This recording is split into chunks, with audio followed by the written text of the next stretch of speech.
And thank you for hosting what we think at my organization is a really important topic, which is thinking about the next phase and how do we move from where we are now to being more inclusive and also being smarter. Just a brief introduction.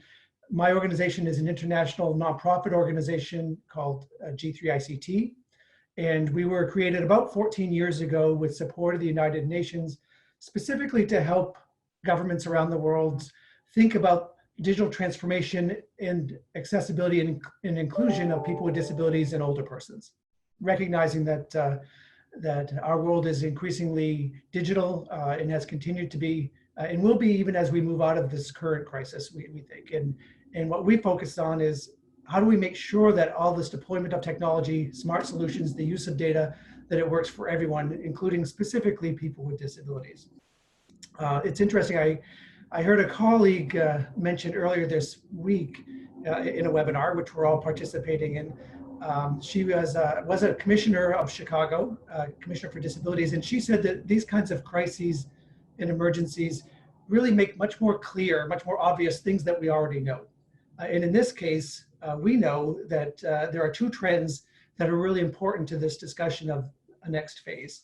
One of the trends is that the world is becoming more digital. All of your cities, I live in the city of Washington, D.C., all cities are using technology and data, becoming smarter. They're using it for mobility and transportation, for citizen engagement, and we've heard a lot about that today, even on this call, in courts and justice systems, and importantly, in emergency preparedness and response.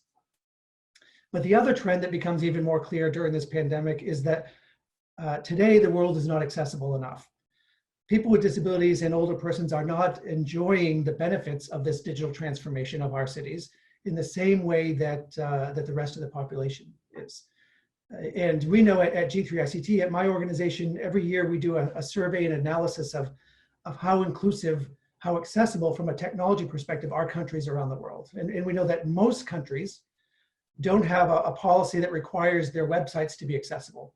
Accessible to people who are blind, deaf, have cognitive disabilities, and mobility disabilities. And even those countries that do make those e-government services, those websites accessible, or require it, they don't actually implement it.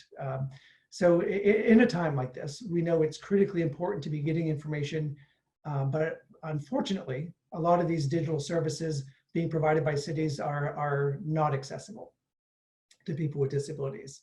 And this has a big impact, obviously, on the day-to-day life during a crisis, but also just in other times as well, a big impact on people with disabilities.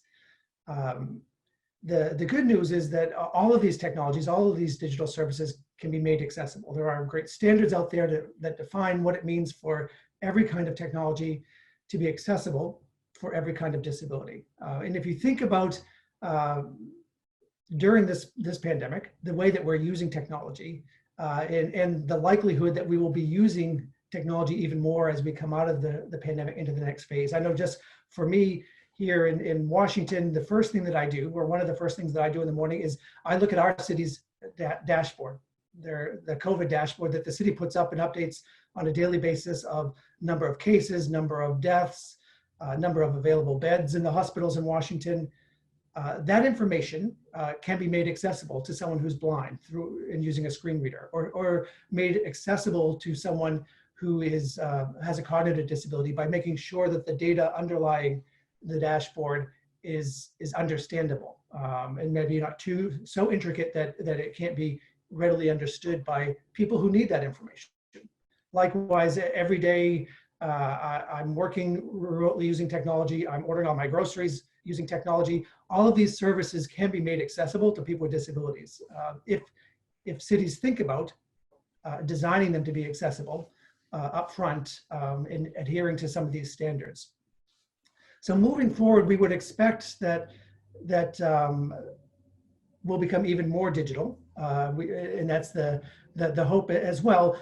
And what we really see is the opportunity to marry up becoming more digital in cities with being more accessible and inclusive. And on our website, we have a set of tools that are available in 11 languages that really give policies, programs, standards that cities can be using today to think about how we move forward in a more accessible and inclusive way by adopting strategies that not only make the city smarter, but also more inclusive and accessible for people with disabilities. I'd encourage you to check that out at smartcitiesforall.org.